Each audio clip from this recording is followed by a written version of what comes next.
How many of you have had a slip and fall or a defect on your property that you've gotten sued? Not that I No, I know 2 of them are active right now. Premises liability is also often referred to as landowner liability. Now, there are other types of defects and problems that you can run into that don't actually fit under premises liability. That's why we more often call it landowner liability, because it actually refers to where you physically, where the county lives. The fire station, the county courthouse, county attorney's office, and it includes the sidewalks in between.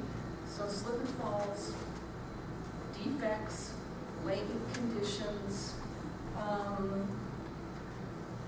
inadequate maintenance, and there's also a new area of this law coming up, inadequate security.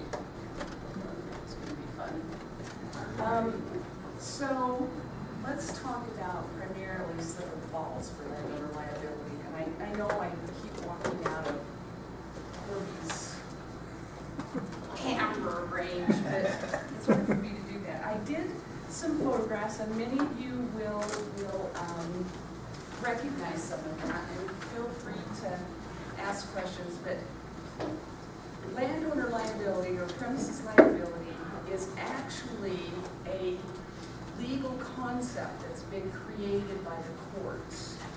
It originally derived from what's called the restatement of torts. But the courts are the ones that have created now this whole area of law that we refer to as premises liability. And there's 2 types.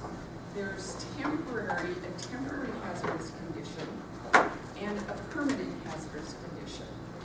If you have a temporary hazardous condition or defect, the plaintiff or claimant has the burden to prove that the county or its facilities manager knew or should have known about the defect and had time to remedy it. Now, that includes things like a broken pipe at the courthouse in January when it's 20 degrees below zero that spews water all the way across the parking lot and then turns to ice. If you don't get those little cones up instantaneously and someone decides that they're going to walk across it and slip and fall, the county is going to be liable. But the plaintiff has the burden to establish that you had not just knowledge that the ice was there, but adequate opportunity to resolve the condition. That's actually a big thing for us because under the Governmental Immunity Act that everyone is familiar with, if you have a latent condition, you've got to prove, the burden is on the county to prove that they did not have a reasonable opportunity to discover the condition. And anytime the word reasonable pops up, it means that it's a jury question. So no matter what you do, you're going to end up either in mediation, arbitration, or a trial. Because reasonable is just one of those words that you just hate to hear if you practice this particular kind of law. So premises liability with respect to a permanent hazardous condition is where the county itself has created, constructed the hazard. Those are things like you put up a drainage system and you're directing it into the flower beds, and it rains really, really hard, and the water coming out of the drainage pipe pushes pebbles that you've carefully put in this flower bed or decorative thing, and it pushes them out on the sidewalk, and then some unsuspecting citizen comes along, trips and falls on the gravel, and you have created a permanent hazardous condition. Or you put up a little ledge to keep the gravel in when the water comes out, and they come out carrying boxes or whatever, and they trip on the corner of that, that's a permanent hazard. Those are difficult, and they're extremely difficult to even discover that you have a hazard until somebody trips and falls. So that's the actual law surrounding premises liability, and it sounds pretty straightforward. But as I was telling Charlene, we have a lot of new judges right now in all of the districts, and they are not familiar at all with this law. The law of premises liability is a law. It's a legal issue as to whether or not you have knowledge or should have had knowledge of the hazard and an opportunity to remedy. So we should be able to file a motion, show that the plaintiff has not met their burden, and get dismissed. But inevitably, the judge says it's a jury issue. It's a factual issue, so the jury should work it out. But these are the types, I put some photographs, that's what the photographs are in here. Okay, and they're a little out of order from what I have in mind, so I'm going to try and go back. This first photograph, that actually is the fairgrounds case. It's this one here, this photograph here. This is the fairgrounds case. It's called Cornwall. And that's a really interesting premises liability case. They had set up for this demolition derby a subcontractor, contractor with the fairgrounds, and the contract itself, as Johnny was telling you before, didn't really address whether who was going to be liable should that subcontractor not do the job that he should have been doing. And that's the one. You can see down there where there are all these people that are up against the railing, and they were standing on it. And they have the bales of hay right there in front of it. Well, these derby cars, they crash into each other. And a car came along, crashed into this car, forced it into the hay bale, which then slammed into those iron things. Slammed into those poles that they were standing on, and threw two men through the air to slam against the side, and they were seriously injured. And they sued the county. The contractor did the derby cars. They sued the county.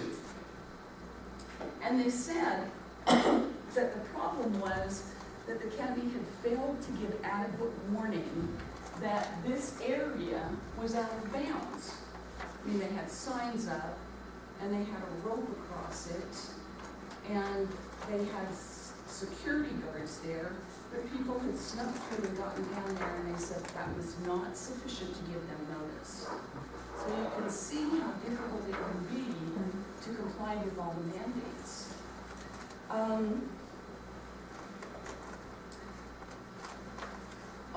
This is a very recent one. Miller, let me see if I have a picture of that. It's the one with the canopy set up. Yeah, it's the very next one.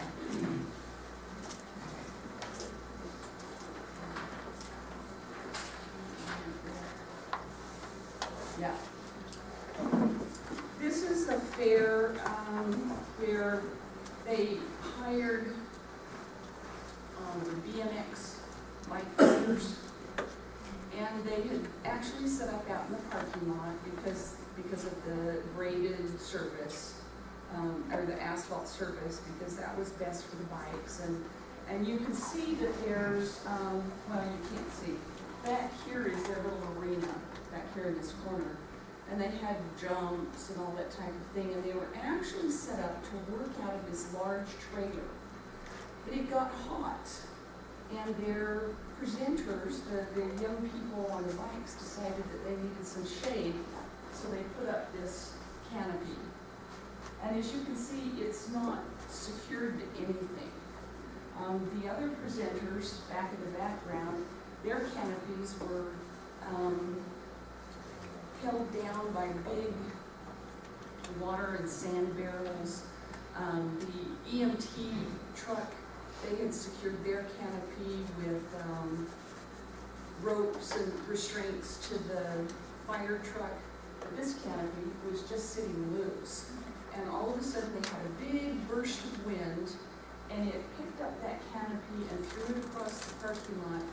And of course, hit an 80-year-old couple, and the gentleman was in a wheelchair.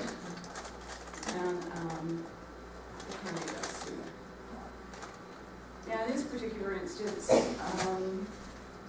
we had a little bit of luck with BMX bike riders, so I think we're going to probably do a little bit better. But those are the types of things you have to watch out for. You cannot, I mean, it's hard to even say how you can find out that somebody's going to erect a canopy that you don't even know about. This next one actually doesn't have a photograph, so you don't have to switch over, but, well, we have the sidewalks.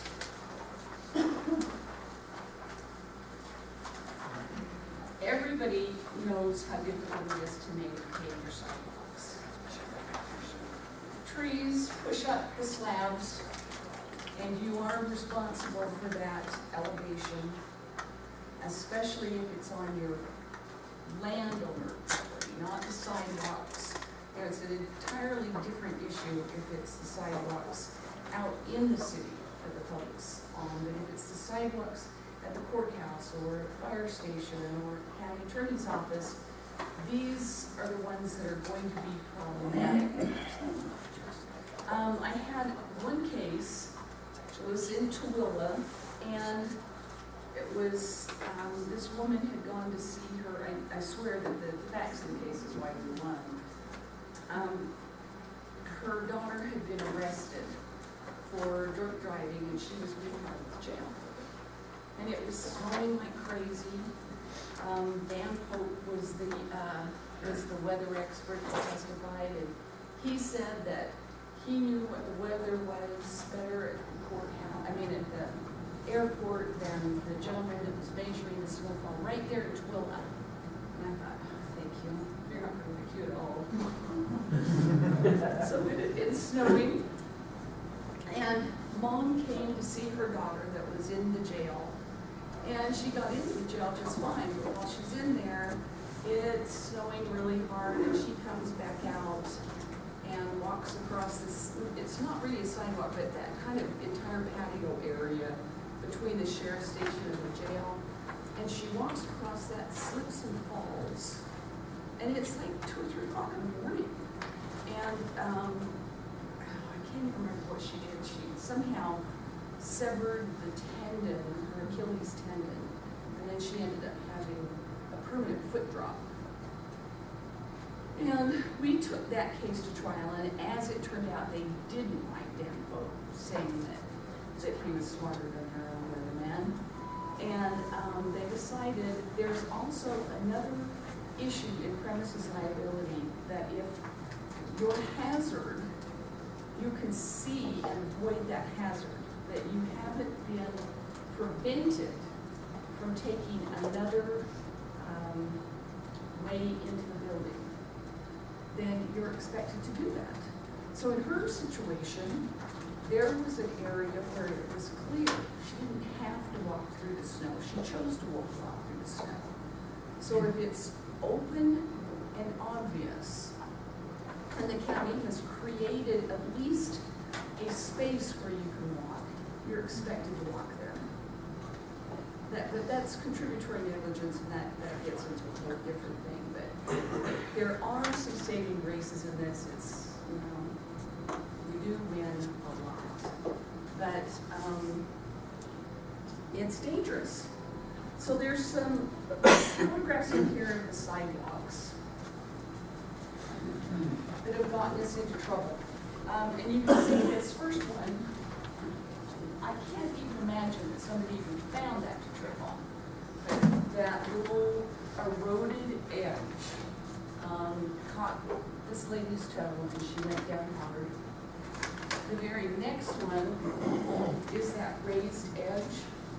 Now, it originally included there's some kind of interesting ways, instead of you can grind this down, which lasts for about 3 months until the tree grows a little bit more and pushes it up even higher. Or you can actually spray paint that a neon color, which seems to last a little bit longer, but certainly here it would last more than a season. Oh, I even included that. See the next picture? See how big that is? Yeah. I'm glad you brought that up, because we've got those trees by the sidewalk. Are you saying that spray paint color is a great protection to you, more so than grinding down your cement?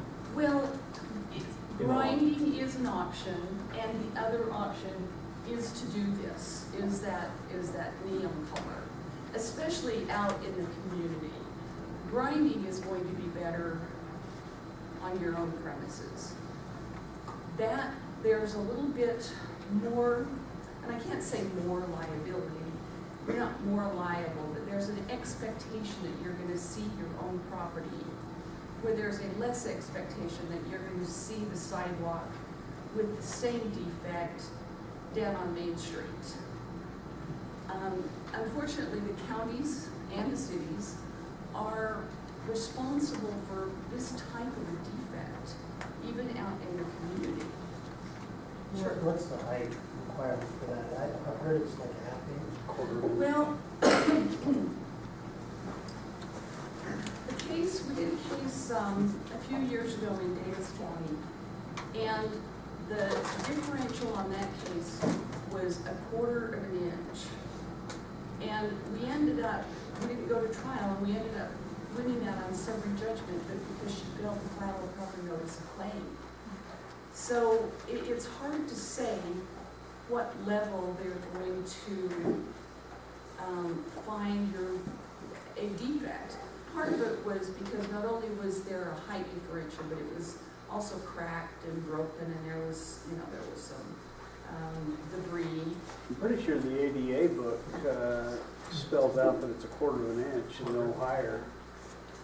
Is that Well, true? and that's something that we rely on when a motion for summary judgment is filed or you go to trial. But if you know that there's a defect, if the plaintiff can establish that you knew or should have known that there was some kind of a defect, and there was plenty of opportunity to address it, and worse still, somebody had notified you of the defect, it's still a defect. It's a hazardous condition, whether it's 1/4 of an inch or 3/4 Quarter of of an an inch. inch, it's pretty small.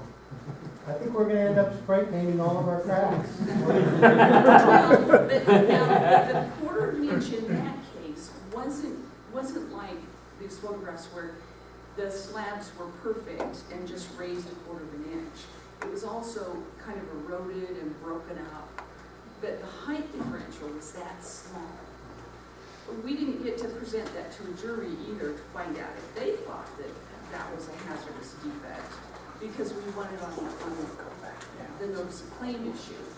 But it's just so that you're aware that they will complain about the slightest differential.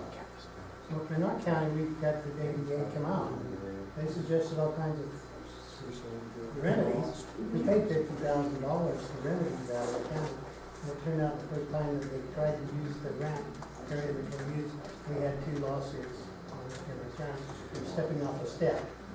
It was spray painted. We also put markers, big, huge markers on the side. The problem was people come out reading their tax notices or whatever, and they'd walk up that last step. Every time you could sit there and watch people do it and laugh, because it was kind of funny to see what some of them would do to catch them. But they didn't all fall. But we tried to remedy that as much as we could. They definitely prove that if it can happen, it will happen, and they will sue. I'll jump, yeah. So I'm a little confused on the painting thing. This is the first I've heard of it. So Yeah. painting it, wouldn't that just say we know it's there? And then when they go out and they trip on it, they say, well, you knew it was there and you didn't fix it? Well, it's kind of like putting out orange cones. Yeah. If you've got a hazard and you have put something out to warn them of the hazard, then you have shifted the burden to them to see and heed. As a permanent fix, or are they looking for, is that as a short-term solution? It's a short-term solution, but I mean, from season to season, if you have marked it, they have an obligation to see and heed that danger. Great. If they trip over it anyway, your liability is going to be much less than their liability for not seeing it and going around. And you only have to be, in civil cases, if you can establish that their negligence is 50% or greater than yours, then you're not liable. Or at least you don't have to pay them anything, which is the same thing. What about colors on that? Our county, we painted the steps because we had so much issue with it. The steps were painted yellow, and they said, no, it's not yellow. We painted them red, it was not the color. We painted them blue, and then finally the guy who'd been painting them, he says, why don't you paint them black for the blind? Because no other color would cover it. So- Well, I'm not advocating to blind that exclusively. You're gonna get somebody that's gonna trip over it if it's neon. Right. In fact, skipping forward, there are a lot of cases where people fall down the stairs. I'll tell you, Box Elder County is plagued with people falling down the stairs in the old courthouse. There's this beautiful staircase. The first time I handled one of these cases at Box Elder in the old courthouse was back in like 1996. I've been doing this for a while. And this lady, John, said, I don't even know what she was there for now. That part was too long ago. But she went down these back stairs and they were carpeted in a beige colored carpet and have these beautiful mahogany or wood newel posts and they had a brass rail that went all the way down, but only on one side. And it's a wide staircase, so of course she walked on the other side that didn't have a brass holder. And at the bottom of the stairs, there's kind of a little ramp, and then you turn and you step down on those half steps. That's where they fall. There are pictures. There it is. That is the third time that this occurred was just, I think 2 years ago. And by the time this most recent lady fell, they had put, these bright halogen lights above the stair. There was a sign, this sign down here was the one that was there before she fell. But in the carpeting itself, they had put in the carpet in red, step. That cost me $100. Just No. that. But not watch your step. So apparently this was confusing. This lady came along and she still fell. And she still sued. And she said that it was because there was no sign at eye level. So now there is a sign at eye level. The point is, there's just no way to prevent somebody from not watching where they're going. The most amazing thing to me in that case was that when she came out of the permit office upstairs, she could have taken the elevator. She had to walk past the elevator, walk all the way around that clock and down the stairs. But how she felt is beyond me. Let's see.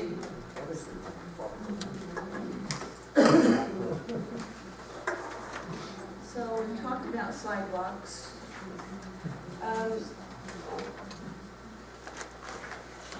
There's a picture in there of this little guy here. It's back, yeah. There's two of them. This was the claimant or the plaintiff in this particular case. This is down in Washington County. You can see he's kind of pointing downward. I didn't get any better photographs because what he was showing where this was all torn up, the county was building a senior center. And they had originally fenced it all off, but the old senior center was right next door. And so they were allowing the seniors to use these driveways that kind of dead-ended. And so the seniors would park in front of these driveways and use them as little bridges over the curb onto the sidewalk. And right along the edge of that driveway that they were using, it was all torn up. And he backed up and backed right off of that driveway. He actually stepped in a hole, which is what he's pointing at. He sued the county and the city for not fixing that before he stepped off it. We actually ended up winning that on summary judgment, but what the court found with respect to this was that the county and the city should never have allowed that. They were actually funneling people into that hazardous area by leaving this sidewalk in place, by leaving that little bridge thing in place. So did they have the cones and the tape up when he drove off on the other tape up afterwards? No, the cones were there, and he admitted to having the cones there.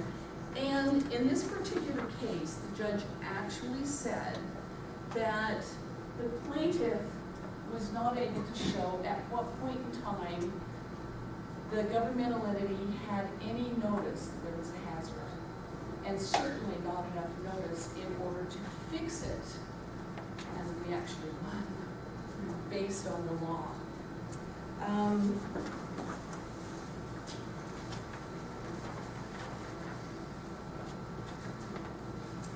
And then I actually told you about the Douglas case, which is sidewalks connecting buildings. That case where it's actually still going. That's the one where the pipe broke. It was a yard, those yard, what do you call them? Thank you.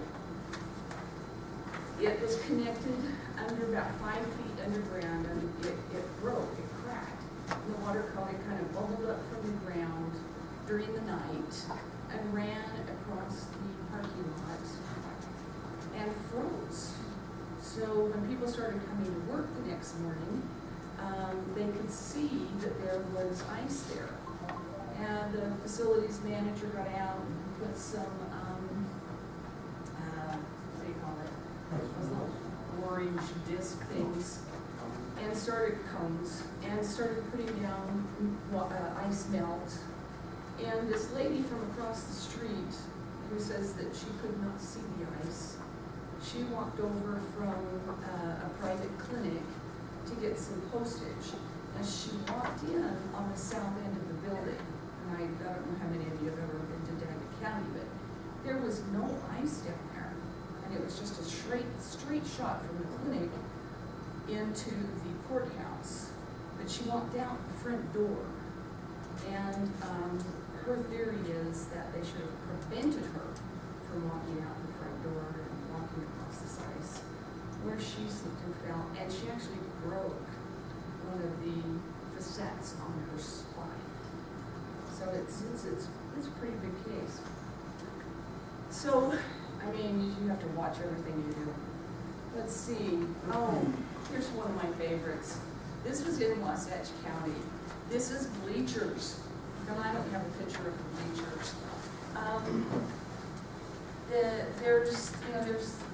They had built these bleachers, or the high school had built the bleachers, and many years before, they were those collapsible portable kind. And in order to have them collapse, the stays that are required for permanent bleachers were at a different height that is required by code. And so they had opened up these bleachers at a public event, And the kids, of course, you know, people would drop their children off at the football game. It was right in front of the high school. And they would drop their kids off at the football game and then just leave. And these little kids, really young, 6, 7, 8 years old. I mean, I don't even know if they were in school. They would climb up to the top of these bleachers, crawl underneath the support, and then jump off. And one of the little girls, she ended up being pushed off, and when she hit the ground, she broke both of her arms. So it was a pretty big case, and of course, they didn't just sue the high school, they sued the county because the county owned and stored the bleachers. So be careful about what you store and what you buy from others, because they do become your problem. Norris, this is a good case. This picture is in there too. It's the one that has the vault case. These things, these lids are incredibly heavy. And this governmental entity assumed that the weight of the lid would hold it in place. I mean, it has these little lips on the inside, so it couldn't really shift. But the problem is that people are now getting into these vaults to steal copper. So somebody had gotten into this vault. It had a bolt on 2 corners, and they had broken that to get into the vault to steal the copper that they thought was going to be there. This particular one was empty, so they came up empty. But they left the vault lid not secure. And so here comes Mrs. Citizen. This is kind of odd that she's walking her dog so that he can go to the bathroom, and I don't know how that equals walking on this vault lid. But she and the dog stepped up on the vault lid, and it tilted and dropped her down in there. And she didn't get out. She also broke her back. It was a pretty bad accident.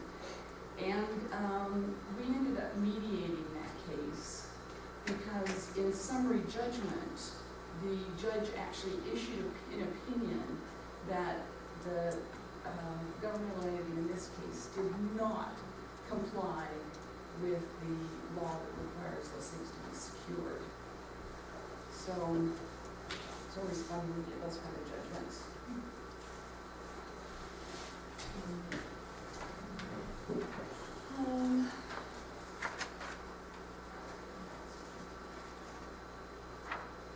Well, we already talked about the stairs and the different cases.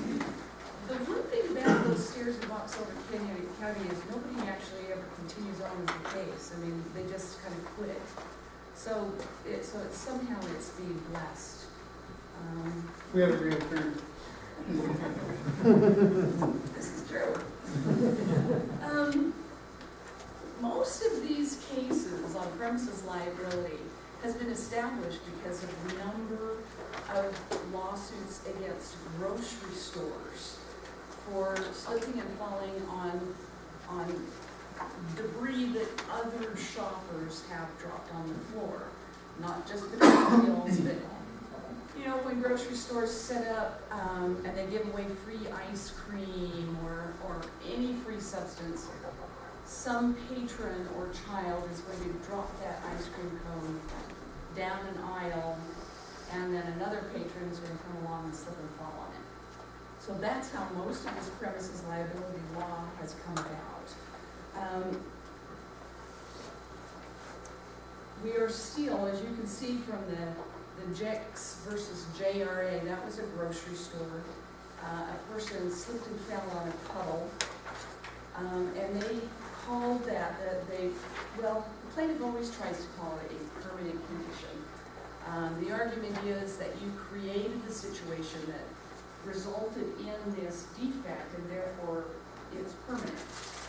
But the courts have now held that if it's an issue of maintenance, if the pipe broke, that's an issue of maintenance. The fact that you put in the pipe and then didn't dig it up every 20 days to make sure it didn't have a crack in it does not constitute a permanent condition. So anything associated with maintenance is also considered to be a temporary condition and falls under that. But you have to have notice and an opportunity to remedy. The quote is, a state of disrepair of premises is a temporary unsafe condition. That's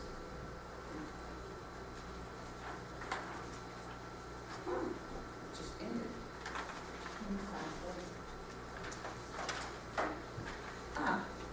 Here it is.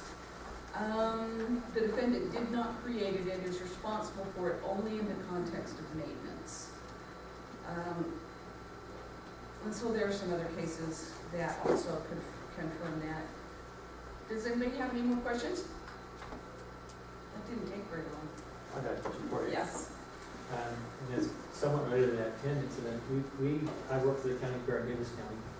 We, of course, get a lot of tents up every year. We rent most of our tents from Diamond Rental. They're all staked down very well. So here's my question. Diamond Rental, when they stake them down, of course, they use a 4-foot stake that sticks a foot out on the ground. All the way around the tent, there's stakes sticking up. Mm-hmm. Or they'll get a sheet of metal, a piece of metal down and put 3 stakes in there, and now you've got a piece of metal with sharp edges around by every post all the way around that tent. I always go through and I paint them orange, and I don't ask Diamond Rental or anything. I just go paint their stuff orange. They never got mad at me. Should I even be touching their stuff, or is the liability theirs, liability mine?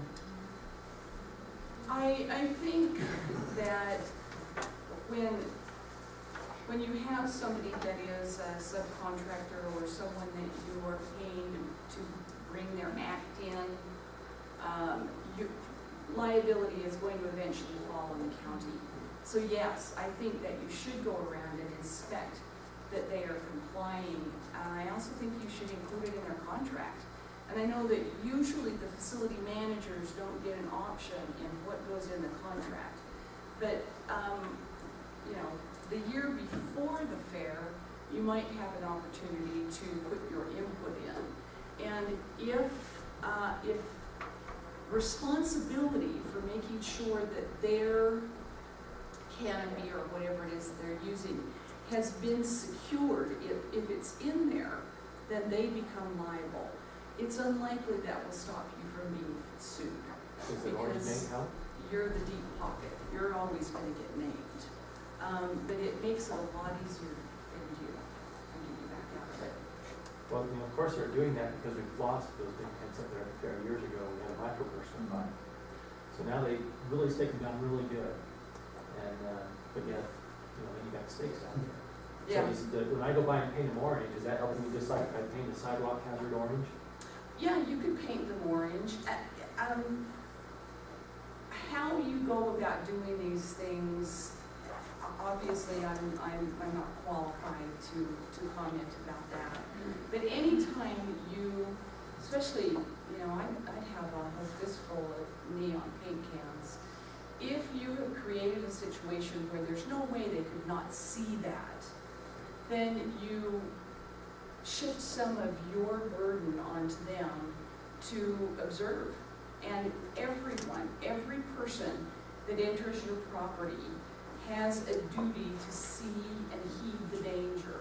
They can't just blindly trip onto your property. The one thing is that Utah continues to hold status of entrance, trespassers, licensees, invitees. The problem is that with a governmental entity, everybody that visits you is a business either a business licensee or a business invitee. If they come on the property to get a permit and they have to pay for it, they're an invitee. If they come on the property for their own benefit, then they become a licensee. And there's a lot of difference in your liability depending on what that is. Yeah. Falling snow, we have a flat roof at our justice court, and on top of the roof, there's an area about that big. And we had, I guess wind came up and caught that snow and pushed it right onto the county attorney's truck below.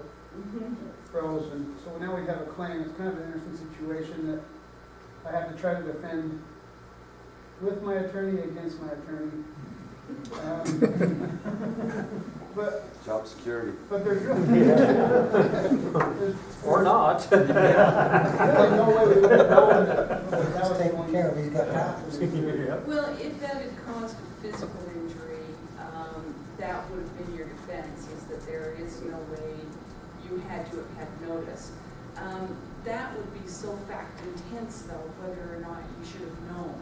And that's where we get tripped up is, you may not have known, but should you have known? And that kind of depends on your situation there. I mean, you knew that the roof was flat. You knew that it was barricaded so it was going to pile up. I don't know, did you know that it was going to pile up and fall down on his car? Fortunately, that's workers' compensation, so. More and more counties are using prisoners to do that. How much of a liability is that? Yes, that's true. In fact, that case I was telling you about with the frozen parking lot, they were using the inmates to help shovel up that ice and put down snow melt. I know that the state and the house prisoners and prisoners, they have insurance themselves. But I just wondered about the county liability, what they do. If they're on county premises doing this. That raises a whole lot of issues other than premises liability that we can definitely get into, but that's a longer conversation. I just wonder if it's prohibited. Right now, those community service workers, as they refer to them in the statute, are not considered volunteers under the Governmental Volunteers Act, which would make them employees for purposes of liability and workers' comp. But there's regularly legislation that comes to try and change that because DOC doesn't like to pay those claims. They want whoever is actually getting the service from that person to have to pay that claim. So that's one that we just need to really watch, because eventually it will become the county's responsibility that if they injure somebody while they're performing that duty, you're responsible for the liability. If they injure themselves while they're doing that, you're going to pay workers' comp benefits. So it's one to really watch, and just oversight is really important with them, because that's the case that we'll lose at the legislature with is, well, yeah, when the county has no responsibility for them, they don't have to pay a liability claim. They're not going to show them how to do the job right. They're just going to send them out there and have them do it. They have no risk, so they're not going to. We need to put the risk on them. Then they'll control these guys.